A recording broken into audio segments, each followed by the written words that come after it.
What's up, guys? It's Brandon Flash. Today we're here with my 2021 Volkswagen ID.4. I've had it just about a year, put 16,000 miles on it, and I'm actually just about to sell it. So let me share some thoughts with you if you're in the market, if you're considering one, or if you're considering other vehicles similar to the ID.4.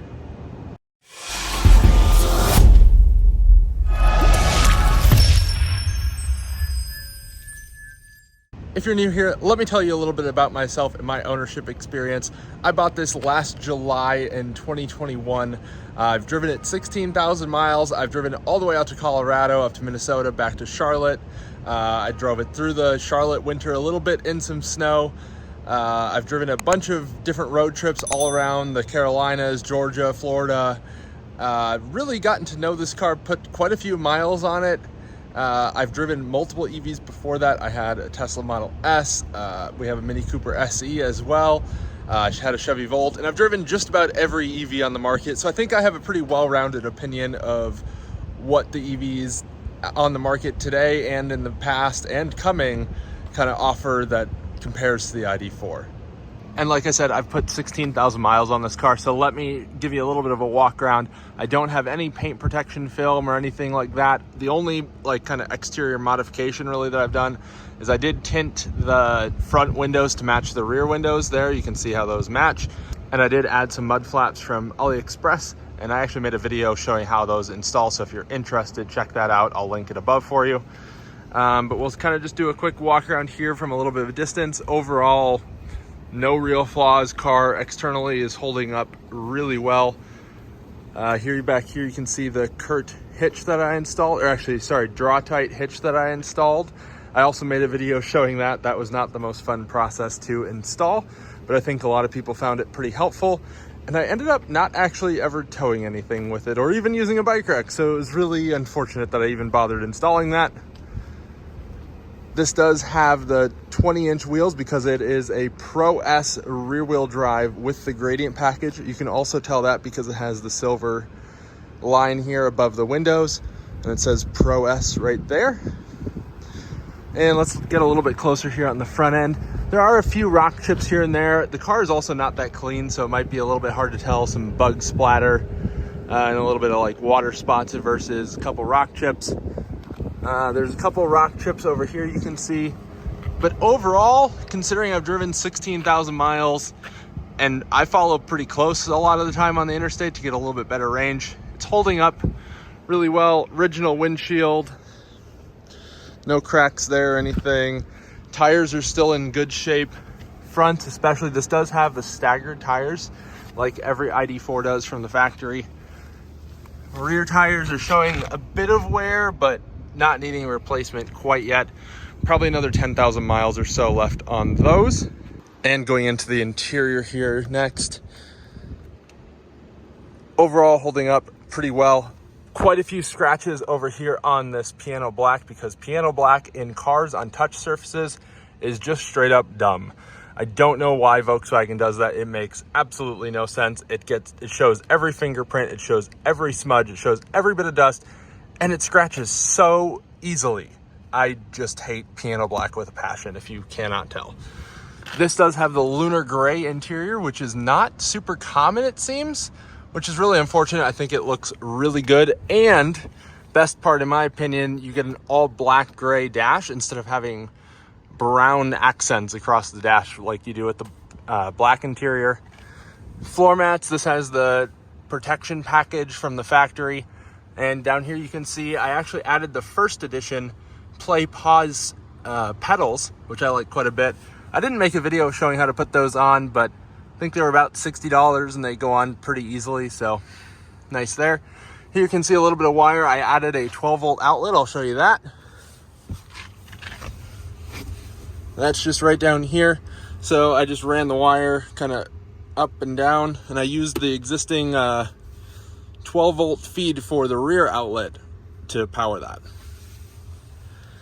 Here you can see the OCD plug, matte screen protectors, and my exact mileage there. I really like the matte screen protectors. I think it keeps a lot of smudges down, makes it easier to read. No real concerns here as far as wear and tear. Still looks just as good as day one, except for the scratches on the piano black. And like I said, it shows everything. You can see a couple little splatters here from drinks and just dust from being a car that I drive. I did clean out my stuff from the car, but I didn't clean the car before I sell it here. We'll move it to the back seat. These did not get a whole lot of use. I don't have kids or anything, so a few people have ridden in the back seat here and there, but for the most part, these were pretty unused and showing accordingly. And we'll go to the trunk. That was actually used quite a bit. Let's see if the, automatic hatch opening opens pretty easily. Handy feature. And this, like I said earlier, this does have the protection package, so this was pretty handy. Those blocks are kind of handy, I guess. I wouldn't have paid extra for them, but since they came with the build of the car, I wasn't complaining, and I did actually use those for a couple things to stop stuff from sliding all around. And here's the included 10 amp, 110 volt EVSE. Nothing too special. In fact, it's really not anything special. It's pretty mediocre, but I didn't really use that at all. I used typically my Tesla charging cable or public charging. I do like that this is part of the car. That way it opens and closes with the car just by two little strings and is easily removed. Now that you've seen the interior and exterior of the car and how everything held up, let's talk a little bit about my ownership experience, overall impressions. I'd say overall, I do like the car. I don't regret buying it. I think it's a comfortable car, really nice actually to put a lot of miles on. I've done 500 plus miles in a day and not been fatigued or uncomfortable or anything like that. The travel assist driver assistance system is pretty solid. It definitely has some room for improvement. It seems like that might happen with the future update. We'll get to updates in a moment here. But does a pretty solid job keeping you in your lane, adjusting speed. Forward collision warning works well. Blind spot monitoring works well. Overall, the general safety and driver assistance features are pretty solid on this car, I'd say. Touchscreen is pretty good. CarPlay works really well, which I think is pretty important because the rest of the infotainment is okay. It's not the snappiest system, but it gets the job done. Efficiency on this car is okay, I'd say. It's about what you'd expect from a car with a pretty flat front end. Let's see my efficiency. I don't have my efficiency from day one, but I reset this 1,800 miles ago and 2.9 miles per kilowatt hour. About 1,000 miles of that was on a road trip through Georgia with decently high speed, so that is a bit skewed there, but I also had a lot of city driving in there as well. For example, since 70 miles ago, 3 miles per kilowatt hour, and that was mostly city driving, I'd say. So not great, but not terrible either. That's about 333 watt hour per mile for all you Tesla people. Seats, like I said, they're pretty comfortable. Hold up on road trips. Sunroof is nice, even though I do have the shade closed most of the time, which that's actually one of my favorite features, that has a shade. But I think I've realized I don't need a sunroof in my future cars. I don't think it's a critical feature, though it is kind of nice. Overall, this car is a pretty good value. This was $47,000 and change, brand new sticker price. I did lease it, so I got an instant $7,500 off the cap cost. So that's just taken off the top of the capitalized cost of the lease. So my lease payment becomes lower as a result of that. Though the lease offers are really not that good on this car. So I'd say weigh your options if you're deciding between leasing or buying an ID.4. I haven't checked recent offers on the 2022, so definitely not super familiar with that. Do your research if you're in the market. And let's talk about the not so good of the ID.4 in my 1 year of ownership. This car doesn't have one pedal driving or auto hold. One pedal driving I knew going into it. Auto hold was supposed to come with an update, and this car still has not received a single software update in the year that I've owned it. While back, Volkswagen committed to updates every 12 weeks or roughly quarterly.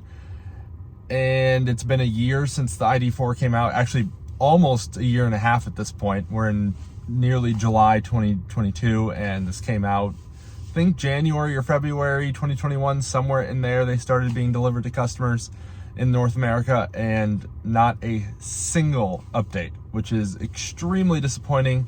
Not even a dealer installed update or anything like that. The car did have one kind of major software bug once, that it went into drivetrain malfunction and wouldn't move. I was able to get out of the car, lock, unlock, and then it was fine. So it didn't really impact me too meaningfully, but it's certainly not something that is good and would be pretty alarming to a lot of people if you're not someone that's dealt with car issues before.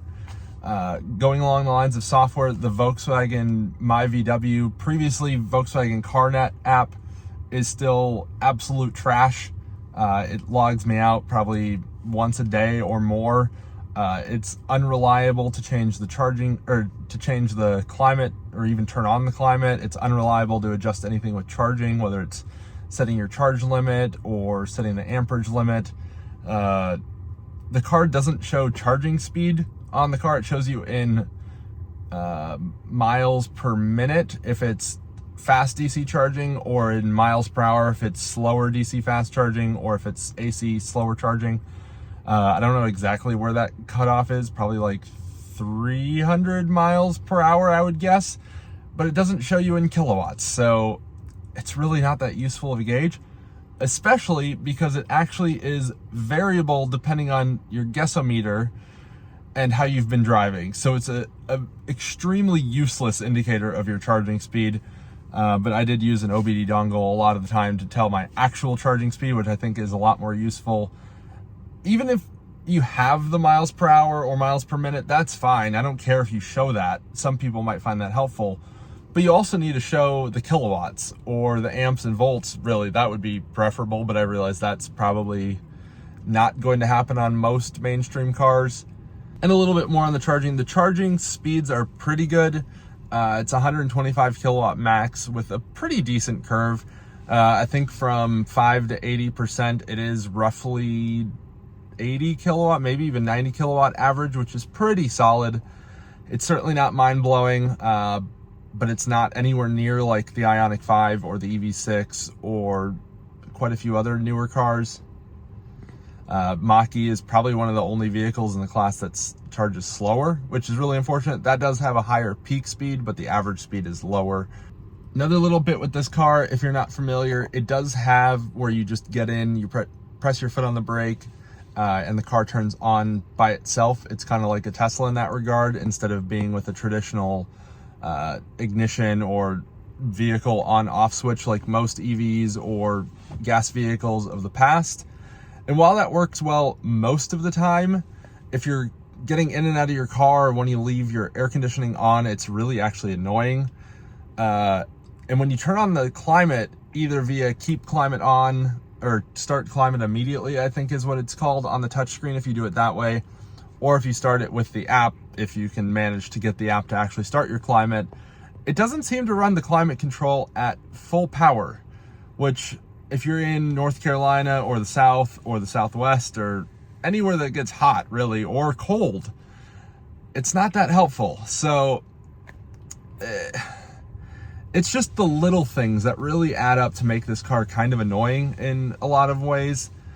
Not being able to have your climate run at full power means you're still getting into either a cold car or a hot car, depending on what the ambient temperature is, which defeats the entire purpose of being able to turn on your climate ahead of time. Not only that, but the climate will only run for half an hour, whether you turn it on via the touch screen when you get out of the car or via the app. So you can't, say, go into a mall if it's 105 degrees outside, for example, and have your climate on the entire time. Otherwise, you'll have to battle the app every half an hour to turn it back on, which, like I said, is very annoying. So, like I said early on, I am selling this car. You'll have to watch my next video to find out what it is, but I think it shouldn't be too much of a surprise to anyone that's been either following me on Twitter or watched my previous video. I think it's a pretty logical next step for me as an interim until I eventually get my Rivian. I might actually switch the Rivian order to a Max Pack, depending on how the next car works out for me. But I think, to sum up the Volkswagen ID.4, a lot of it comes down to it's pretty good, but also pretty annoying in a lot of ways. Volkswagen had such an opportunity to make such a good car, and overall it is a good car. It drives really well. The hardware is really good. but the software is where it's let down. It's truly unfortunate that Volkswagen could not get that together in a timely manner and release some updates to fix those things. Another example of kind of a mission critical feature for a lot of people that is still not present but should have been fixed with a software update months ago is scheduled charging. So if you have a time of use electricity plan at home, that's a pretty mission critical item for you, because otherwise you're paying more to charge your car unless you also have a smart charger that you can use to schedule your charging. But anyway, hopefully you guys enjoyed this video and at least found it helpful. If you did, hit the like button. If you want to see future content and see what kind of car I'm getting next, hit the subscribe button. And thank you guys for watching this video.